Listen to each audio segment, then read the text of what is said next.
देखिए साहब, बहुत बार बहुत से लोगों के जीवन में एक चीज कॉमनली घटित होती है कि भैया वो जितनी मेहनत करते हैं ना, जितना कुछ अपने हिस्से का काम, अपने हिस्से का परिश्रम, अपने हिस्से की मेहनत करते हैं ना, अपने हिस्से का सब कुछ दांव पर लगा देने के बाद भी उन्हें जीवन में वो परिणाम नहीं मिलते जो परिणाम वो चाहते हैं। सर, ऐसी हालत में यकीनन बहुत से लोग खिन्न हो जाते हैं बुरी तरीके से और उम्मीद छोड़ देते हैं। परंतु सर, मैं यहाँ पे आपको याद दिला दूं भैया कि आजमाइश हमेशा हीरो होते हैं ना, उन्हीं की होती है साहब। ठीक है, तरासा हमेशा हीरे को ही जाता है, कभी किसी कांच के टुकड़े को इतनी बारीकी से तरासा नहीं जाता।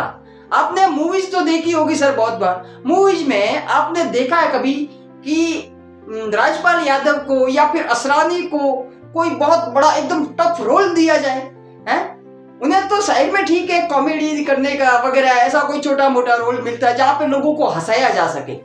सर, कभी देखा है कि कहीं पे मतलब कोई बहुत बड़ा स्टंट करना हो, विमान से कूदना हो या फिर 10 आदमियों को मारना हो, किसी की जान बचानी हो, तो वहां पे डुल्लू मुल्लू जैसे किसी हीरो को डायरेक्टर ने रोल दिया हो? ऐसी कभी मूवी देखी है आपने?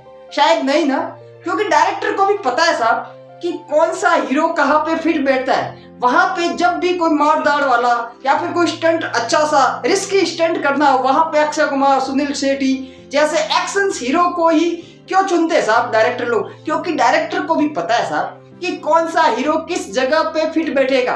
वहां पे असरानी और राजपाल यादव का काम नहीं है।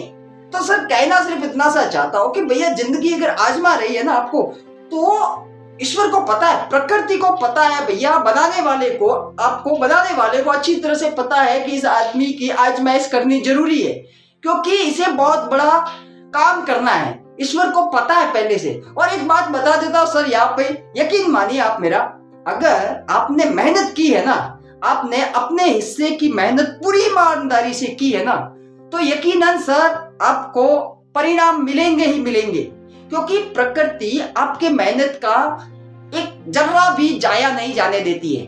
सर, अमिताभ बच्चन के जीवन से कुछ सीखने वाली घटना मैं आपके साथ शेयर करता हूँ जो बहुत कुछ सिखा देगी हमें। सर, अमित जी के जीवन में हुआ यूं था कि उनके करियर के शुरुआती दिनों में धड़ाधड़ एक के बाद एक उन्होंने 12 फ्लॉप फिल्में दे डाली थी। सर, एक के बाद एक 12 असफल फिल्में। और हालत ये थी कि अमिताभ बच्चन जी, जो कि आज महानायक के रूप में जाने जाते हैं, उनके साथ बॉलीवुड में कोई काम करने तक को तैयार नहीं था। यहाँ तक कि कोई भी डायरेक्टर उन्हें अपनी फिल्म में लेना पसंद नहीं करता था, क्योंकि सर एक तमगा लग चुका था फ्लॉप एक्टर का कि ये भैया फ्लॉप एक्टर है, ये जिस भी फिल्म में काम करेंगे वो फिल्म पूरी तरह से पिटेगी ही पिटेगी। ये टैग लग चुका था साहब, अमिताभ जैसे महानायक पर भी ये टैग लग चुका था।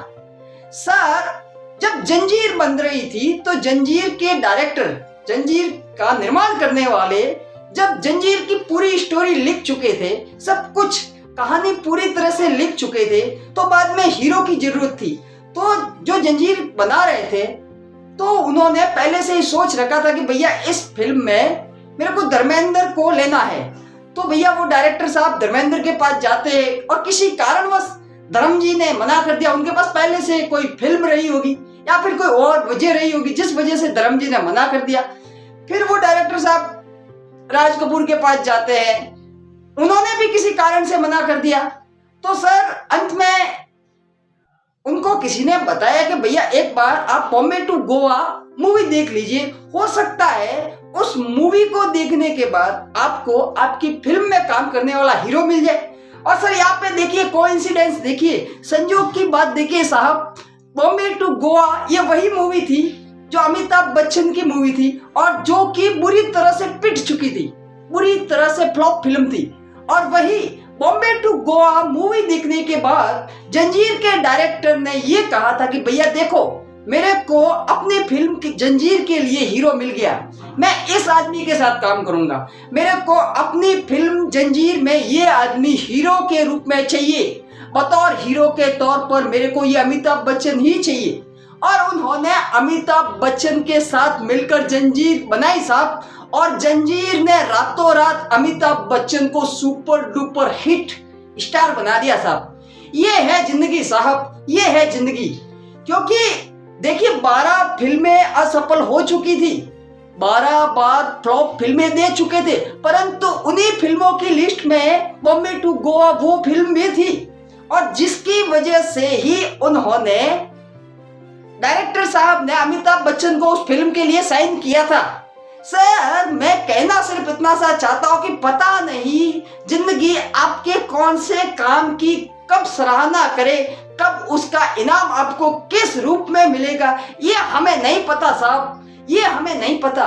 इसलिए आप अपने हिस्से की पूरी ईमानदारी के साथ मेहनत करते रहिए, क्योंकि ये बात सच है कि अगर आप गलती से आम को चूस कर उसकी गुठली भी अगर रोड पर फेंक देते हैं ना, तो वो भी आपका एक कर्म है, वो भी आपकी एक मेहनत है। थोड़े बहुत दिनों के बाद प्रकृति उस गुठली पर अपने आप धूल जमा देती है, उसके बाद कुछ बारिश की बूंदें होती है और उस गुठली में से भी बीज अंकुरित होता है साहब।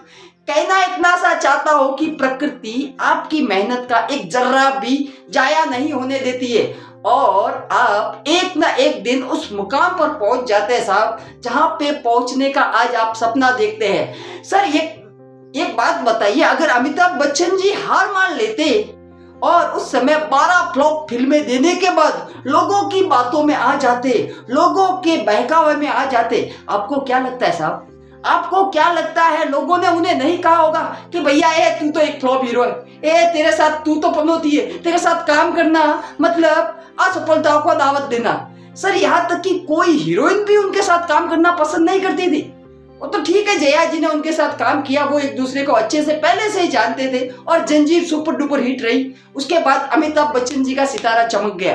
तो सर कहना इतना सा चाहता हूं सर, जब बड़े बड़े महानायकों को भी इस जिंदगी ने आजमाया है ना साहब, तो आप और मैं तो चीज ही क्या है, और अभी आजमाइश चल रही है ना, तो टिके रहिए साहब, टिके रहिए। यकीन मानिए एक ना एक दिन हमें इनाम जरूर मिलेगा। Thank you.